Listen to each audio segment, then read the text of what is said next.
连续20个伏地挺身，年轻人可能都吃力，61岁的计程车司机却是身手利落，因为一天开12个小时的车，得时时训练体力。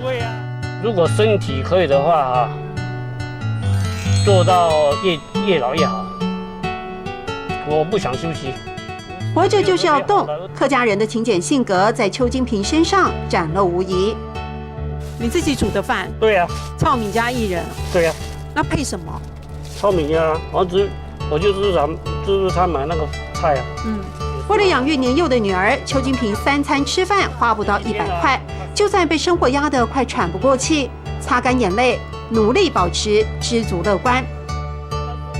其实我这样也蛮好的啊，因为你开车啊，你要去外面吃饭，你不简单啊，不必说肚子饿肚子啊。安慰自己，也说服自己，带着家人的心疼，这位计程车问讲握着方向盘的手没打算停。了解哈。要记得开车开太久了，休息一下，撩一下，撩一下。也困一下，也困一下。还有另一种用法，撩一下，撩一下。